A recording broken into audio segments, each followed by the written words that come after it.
Hey folks, welcome back to the Darren Harris Podcast. I am, of course, your host, the one, the only Darren Harris. Welcome. What's up? What's happening?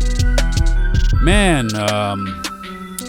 this episode's going to be really good. It's about my lifestyle change that me and my wife have recently gone through. But first, before we get into all that, I want to do a mental health check with everybody. Hey, folks, just take a couple minutes and ask yourself, man, how is my mental health? You know, is it all right? Am I doing good?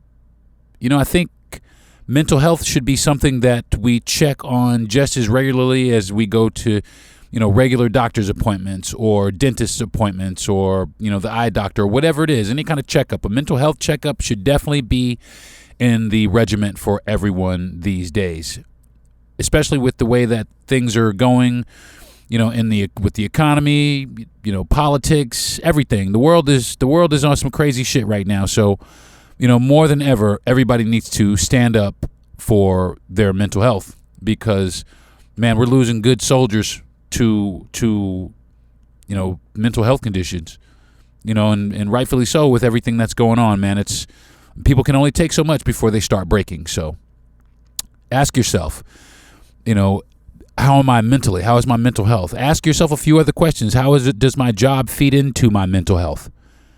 You know, people are like, my job, I have a great job. But sometimes that job is part of the reason that you're going through what you're going through. So that's definitely something you want to analyze and try and check out here in the future. So rolling right along. I want to give a shout out. This week's shout out I want to give to Rachel Watley. Now people don't really know who she is. She is the girlfriend of Tekashi 6ix9ine. Now you might ask me, why is she getting a shout out? And it's not really long. I don't even know the gist of the story. I really don't care.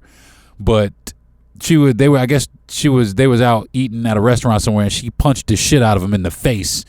And, you know, got locked up for it, whatever. But the fact that she punched this motherfucker just made my whole life this week. So, you know, I don't condone violence, you know, especially, you know, any kind of domestic violence. I really don't condone any of that. But, man, somebody needed to punch this dude in the head, man. He's absolutely ridiculous. Now, I know he's probably got some fans. I know some of you probably listening to me are fans of his, and to each their own. But I'll tell you what, I'm not a fan, you know. He's from Brooklyn. I'm from Brooklyn. That shit, I just don't get it. I don't understand. Especially, you know, he didn't snitched on his whole crew. You know, it is what it is. So, you know, I won't dig up old bullshit. But I just wanted to give Rachel Watley that shout out for this week. Today's Dope Shit Award goes to, I don't know if you guys knew, the VMA awards were, I guess, last week or something, a few days ago. This Dope Shit Award goes to Lizzo for a couple reasons. One, for winning the Video Music Awards Video for Good category. I guess that's a new category. And also encouraging fans to vote. Like, vote for real. Like, I'm encouraging everybody to vote for real. Vote actually, because, man, while you guys are not voting and worried about your image, man, they're taking our rights away from us because we're not voting. So vote, man. Go out and vote. And that's one of the reasons she also gets the Dope Shit Award. But that's not the only reason. Those aren't the only two reasons. The real reason that she gets the Dope Shit Award is because of who she actually is, for clapping back at all her critics for fat shaming her. Like, Ari Spears said some crazy shit to her, and she clapped right back at him. Didn't really say no names, but, man, she got up on stage and took the award, and she said, bitch, I'm winning. And you know what? She is. You know, and I just admire the shit out of that. So today's Dope Shit Award goes to Lizzo for standing up for herself, standing up for rights, and winning a groundbreaking video category. So I'm going to take a break. And when I come back, we are going to do Earbudz. The Coca-Cola Company, Keurig Dr. Pepper, and PepsiCo are bringing consumers more choices with less sugar than ever before. From sparkling, flavored, and bottled waters to zero-sugar sports drinks, teas, and sodas. Consumers are taking advantage of these choices. In fact, nearly 60% of beverages sold contain zero sugar. To learn more, visit balanceus.org.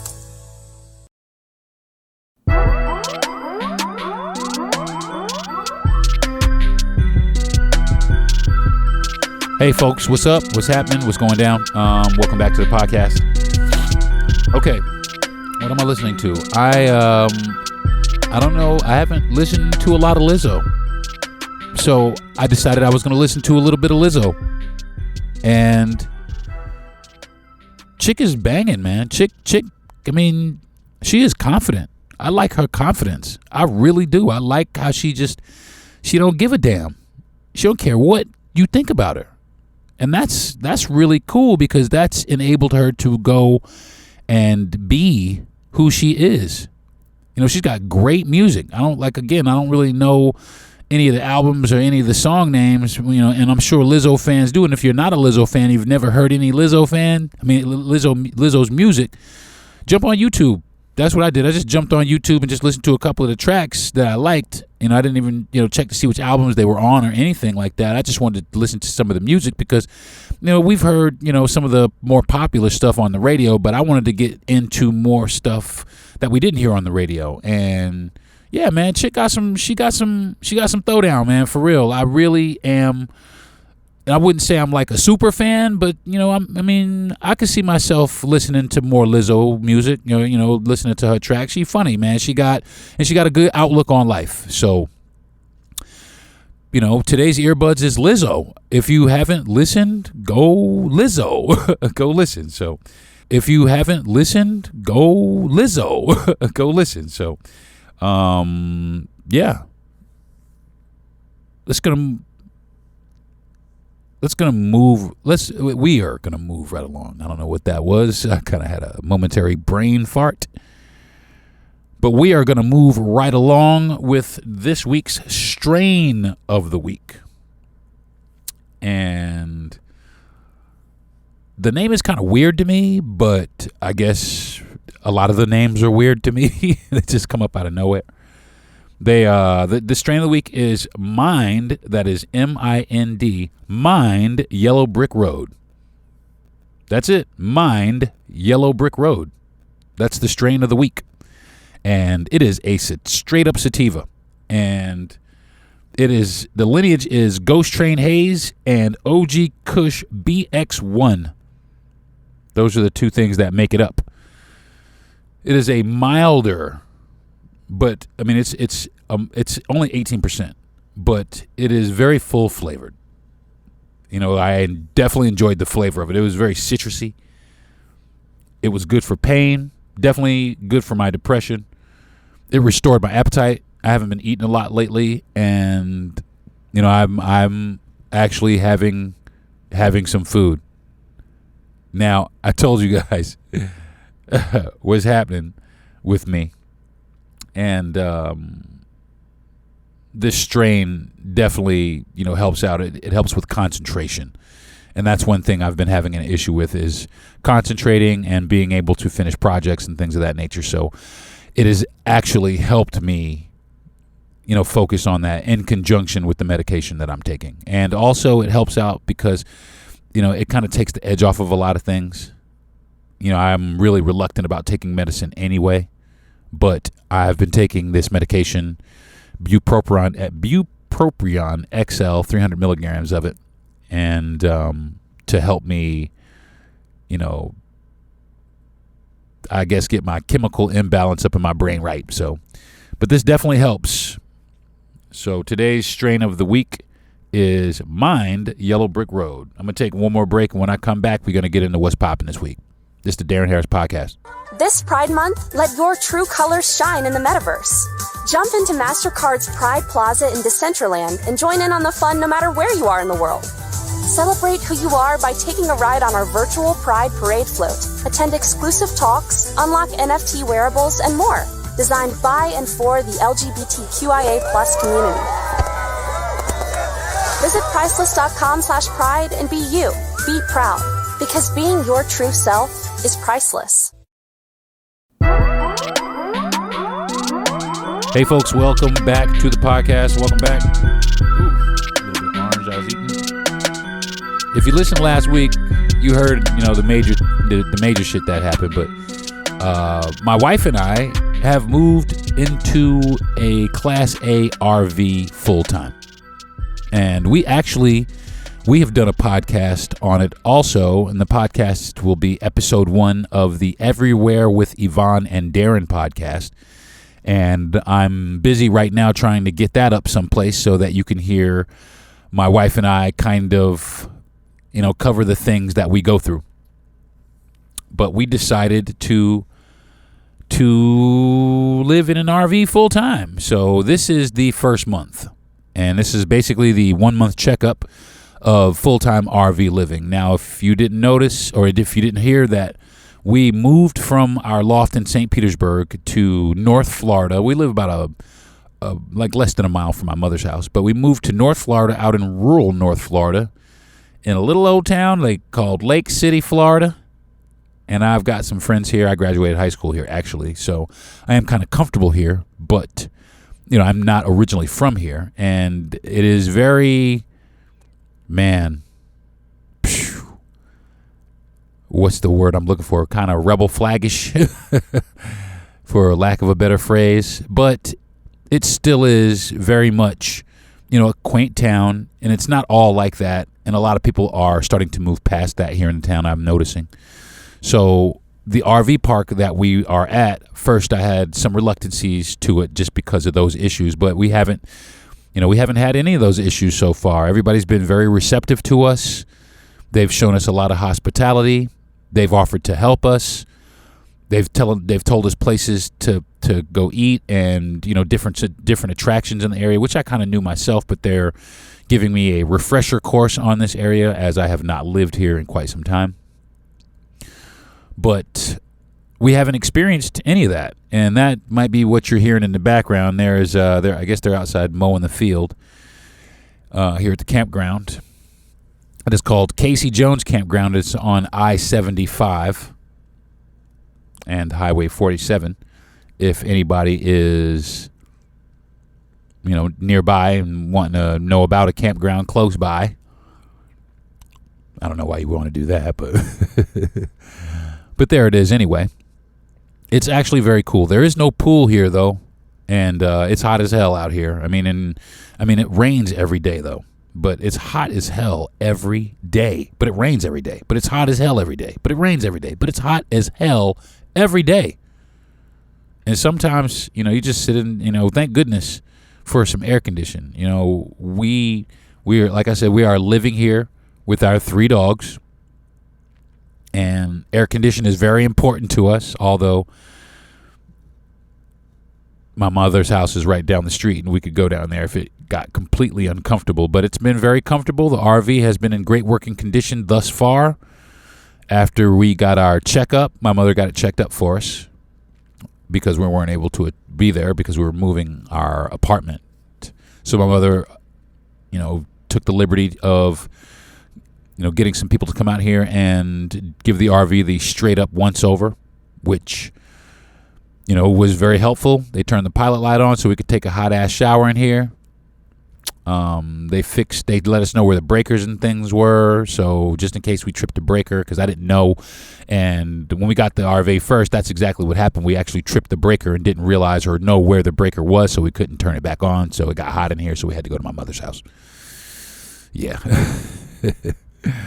Yep. And yeah, man, I'm 52 years old and I run home to my mother. Say some shit. I dare you. Anyway, I'm just joking. So, I've been posed a lot of questions, as far as, what we're doing with this art. What did we get it for?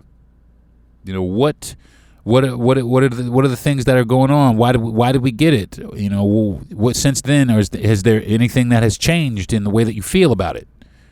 And I got a question from a friend of mine. What I missed the most? What do I miss the most from from living a conventional life? And man, I've been thinking. I've really been thinking about what I miss out of living in a regular apartment as opposed to an RV. And the only thing I could come up with is, and it really was kind of like a half-ass answer anyway, and I would say the space. And a 4-burner stove, because we only have a 3-burner stove, and an oven, an actual oven, because our unit doesn't have an oven. We have a convection microwave. We don't have an oven. Now, some units, some coaches, they do have regular ovens that run off of propane. But other than that, I can take a hot shower. I can shit, shower, and shave. Any of that. I can cook food here. I miss hardwired internet thus far, but we are looking into some alternatives. So like I said, there are things that I miss right now, but they're all things that can be solved. The space issue really isn't an issue at all. I've lived in apartments in New York City. They're small. I've lived in an apartment that's smaller than this RV. No shit. An apartment, a whole apartment, like for real. So in that, it's not really the space. So I can't really, at this moment, find anything that I miss about living in an actual apartment complex or an apartment, so to speak. Once I come across them, I will definitely let you know. But currently, right now, we good right now. We good right now. I mean, it ain't bad. I mean, I can't figure out nothing right now that I could say that I miss from that life. So on the other side of that, people are telling me, or have asked me, what I like the most. What do I like most about living in an RV? And first and foremost, straight off the bat, the ability to move it. The ability to take my house and my dogs and my wife and pretty much everything we own in this joint and roll out of here. If we don't like our neighbors, peace. If somebody gets straight up on some Donald Trumpism, peace. If the weather is bad and coming this way, peace. Just the ability to move, the maneuverability of it. That's the thing I like the most, is the fact that we could change our neighbors. We can travel. We can go anywhere we want to. We can set up anywhere we want to and have the creature comforts of any home, anywhere, even off grid for a short time.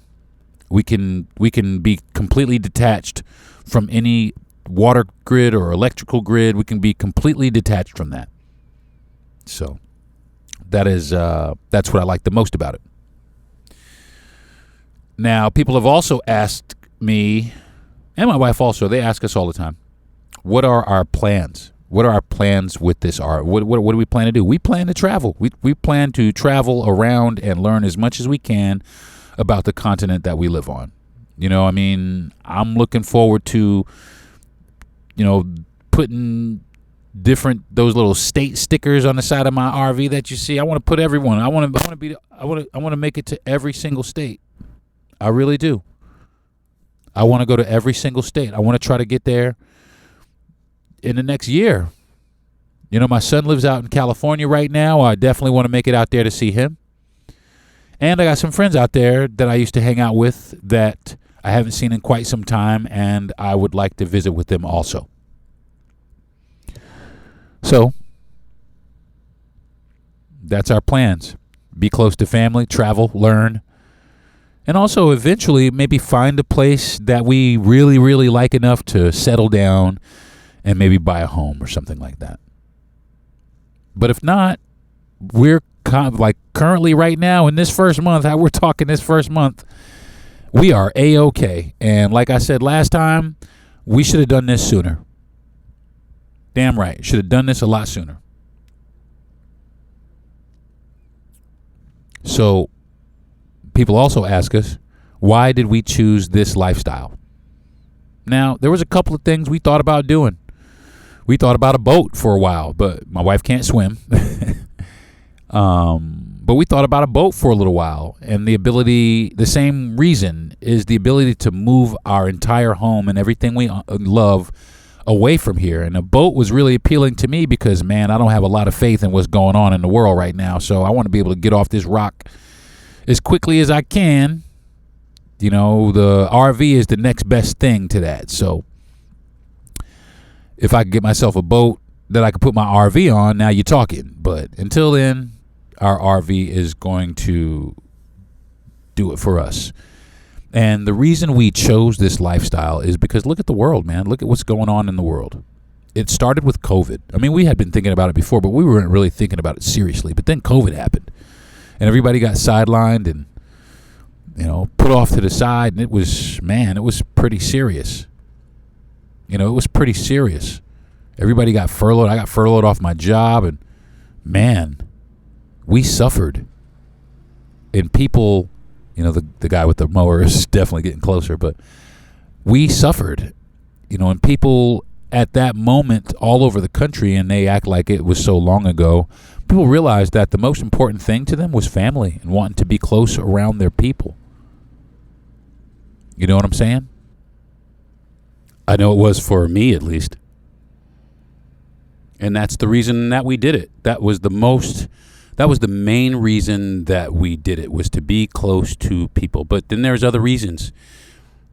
The way that the country was for one, you know what I mean? Because if something pops off here, our family was two. But to travel was, you know, travel and learn our country and see our beautiful country before, you know, some war-hungry idiot, you know, ruins it all for everybody. That's just me thinking, you know, in extreme cases. But nevertheless, you know, if anything pops off, I want to be prepared by being able to get the fuck out of here whenever I want to.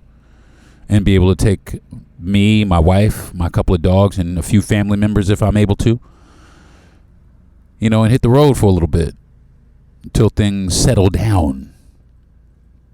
And also to go on vacation. And you know, I want to wake up in the morning at the Grand Canyon. You know, I want to wake up in the morning on the beach. I don't want to stay in a hotel to do it.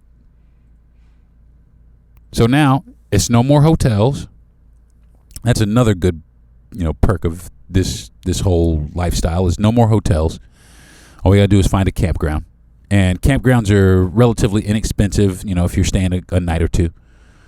But I've seen campgrounds go up to, you know, all the way up to, you know, $2,000 a month for the campsite, but it's super luxury. A lot of them are on the beach. So that's one thing that we're definitely excited about, is being able to go to some of these different campgrounds in some of these different states that we've seen that we've always wanted to go to. Go hang out in the Blue Ridge Mountains for a little while, go up to Vermont, go out to Montana. I'm down. Sign me up for that shit. People have asked me also, what do I expect? What do I expect from this lifestyle? I expect, I expect to be educated. I expect to learn. That's what I wholeheartedly expect from this experience. You know, I expect to become, I guess, more in tune with myself and find out what's really in here, as opposed to all the things on the surface. Being able to dive into myself. That is what I expect. That's what I expect of myself, is just having the opportunity or being able to do those things. I expect that. That's what I want to do. I want to get into myself. And lastly, the last question that people have asked me is, what have we learned? I have learned where the breaker box is. My wife, actually, she learned, her and my mother, they learned before I did. I learned how to empty the dump tank. I learned that if you plug too many things in, you definitely trip the breaker. I have learned that leveling jacks are needed a lot. We need to get some. We don't have any. They didn't come on this unit, so. But it didn't deter us at all from having it.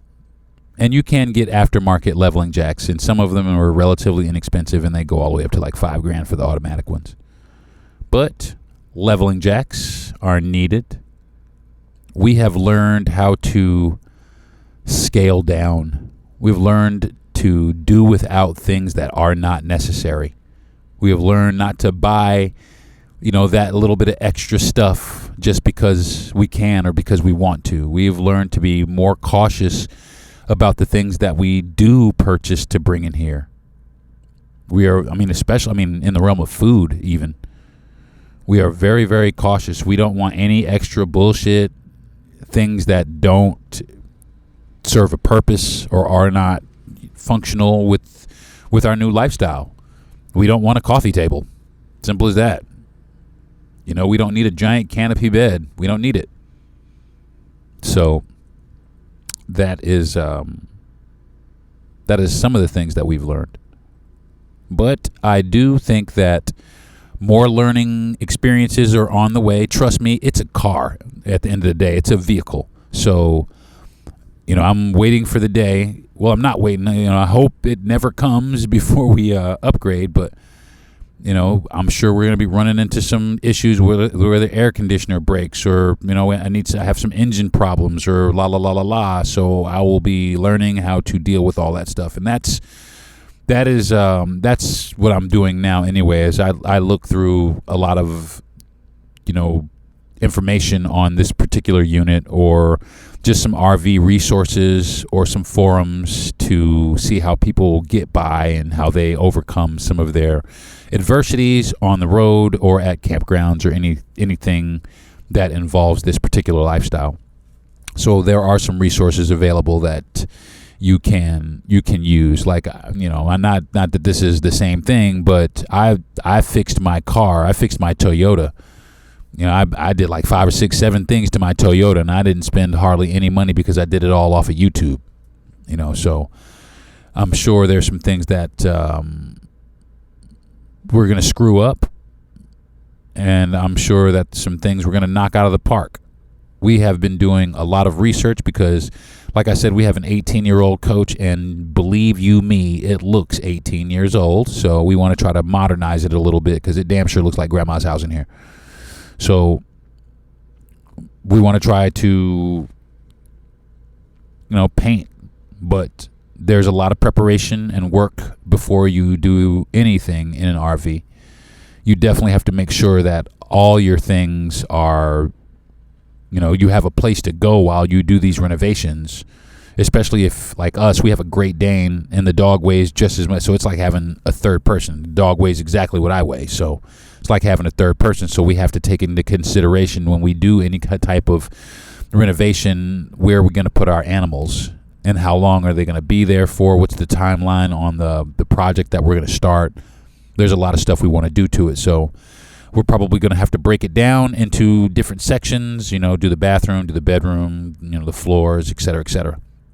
So that is right now, that is what we're learning how to do, is how to renovate our RV to make it a little more home, a little more like a home and less like an RV. So that's what we're trying to do. So, well, that's pretty much it for the first month of RV living. It's been pretty eventful, but non-eventful at the same time. We have gone, to see some things. Just over the past weekend, we went to a place called Royal Springs out here in Suwannee County, and it's an absolutely beautiful spring hole in the middle of the ground. It's super large, but it's a giant spring in the middle of the ground, and we were able to see those things because we are able to get to these areas, and that's what I'm talking about. And that is one of the reasons that we did it, is so that we could experience some things that not a lot of people experience. And so far, check. We're knocking it out of the park. So, wish us luck. And like I said, Everywhere with Yvonne and Deron will probably chronicle more of this. So be on the lookout for that podcast. And also, we are trying to put together a YouTube channel as well. So you can follow us on Instagram at Everywhere with Yvonne and Deron. And you spell Yvonne with an I and a Deron with an ERON. So it's Everywhere with Yvonne and Deron, everywhere with IVONNEANDDERON. And that's on Instagram. I know it's a little long, but hey, it is what it is. You should join us and, check it out and see what we're going through and see if this might be something for you. And we'll have other things on the show as well. I mean, there'll be some other guests and some other type topics, but most of the topics will be about, our adventures and everywhere that we go. And, of course, I'll keep up with the Deron Harris podcast. You guys, don't you fret and don't you worry. I ain't going nowhere. Not for right now anyway, so. But actually, I am going somewhere right now. I'm going to take a quick, fast break, and when I come back, we will get into the relationship goals for this week. This is the Deron Harris podcast. This 4th of July, don't miss the movie of the summer. Are you ready? Damn right. Top Gun Maverick is one of the greatest movies ever made. See it on the biggest screen possible.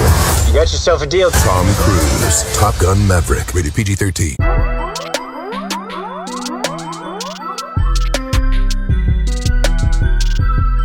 Hey folks, what's happening? Welcome back to the Deron Harris podcast. Of course, I am Deron Harris, and we are at the part of the show where we are going over the relationship goals. Now, last week I really didn't have a goal. Last week was more like just being thankful, and that actually helped also. It helps out to just let your person know that you are thankful that they are here and that they're in your life. I tell my wife all the time that I love her so much, and I'm thankful that she is in my life, and I am. And I don't care what you call it. I could be corny. I could be pussy whipped. I don't care what you call it. I love my wife, period. So say some shit. Come at me, bro. But I do have a goal this week. And like I said a few minutes ago, in the last segment, we went to a place called Royal Springs. And then we drove around the country. We drove around the countryside and looked at some beautiful, beautiful countryside. And talked about some land. So that's what this week's goal is going to be, is to explore more with my wife, to take her, because I'm familiar with this part of Florida and she's not very familiar. So I've already taken her to a couple of places that she's never been to before. Like on my 50th birthday a couple years ago, we floated down the Itchituckney River, which is also in Suwannee County. And yesterday we went to Royal Springs, which is a spring hole that feeds the river. So there's a lot of other spring holes around, so we're going to try and cover as many of those as we can. And like I said, keep this going on. Keep it going on. I mean, like every weekend or whenever she wants to. I mean, we got a solid internet connection. We could go out there and work at the spring hole. So eat lunch around the spring hole. So that's what I want to kind of do for this week, is to just explore and get out and see things, and see things that I haven't seen, go places that I haven't gone. I've gone a lot of places in Florida, but I ain't been in everywhere. I'm trying to be everywhere. Hence the name of our show, Everywhere with Yvonne and Deron. So I know we probably won't make it everywhere, but we can damn sure try, right? So this week we're going to try and see everything we can in the couple of days. Now we might have to, take care of some business first, but rest assured that on the agenda is some exploration of the area that we live in and some of the attractions and things that we see here. So that's what it's going to be this week. And I think that is going to do it for this week's episode of the Deron Harris podcast. I do thank you very much. You are more than welcome to follow me on any of my social media platforms. On Facebook, I am Deron T. Harris. That's my fan page, or Deron Teray Harris, and it's spelled Deron, and my middle name is Teray, Terae. Or you could follow me on Instagram. It is Deron T. Harris Comedian on Instagram. So I use those two platforms the most. I got a YouTube, but I'm developing it now. So give me some time, and I have the YouTube for y'all also. But for right now, you guys can get at me on my Facebook or at my Instagram, and please leave a comment if you want. Leave some criticism. I don't care if it's good, bad, or ugly. I don't give a damn. Just leave me something if you want to. If you don't, be respectful though. If you're not respectful, I could get disrespectful too. So just keep it respectful, and I'll keep it respectful with you. But I definitely want to thank my listeners for continuing to listen to me, even though I had blocked out for like 3 weeks. I was gone for 3 weeks, but now I'm back. Thank you for sticking with me. If you have not listened to the podcast in a while, go back and check out a couple of episodes so you can get all caught up. I want to thank my wife and my mother for being just outstanding human beings, and just being there for me when I needed somebody to be there for me. My wife is the true meaning of ride or die, so I'm thankful for her, and I want to thank her for that. I want to thank my best friend, Jesse Yandel, for pitching it to my producer, Gentry Thomas, and I also want to pitch it to I want to thank Gentry Thomas, my producer. Or is Jay the producer? I'm not sure. Well, I want to thank both those guys for giving me this opportunity, for encouraging me and pushing me to do this, because like I said, I didn't think I could do this. I didn't have the self-esteem at one time. I second-guessed myself, and I still second-guess myself to a degree, but this is a muscle like anything else. If you work at it, you get better at it, right? Or so it would seem. So hopefully I'll get better at it for you guys and give you some better content in weeks to come. Again, thank you all for listening very much, and I think that is going to do it for this episode of the Darren Harris Podcast. Thank you very much, and I will talk to you all next week. Peace.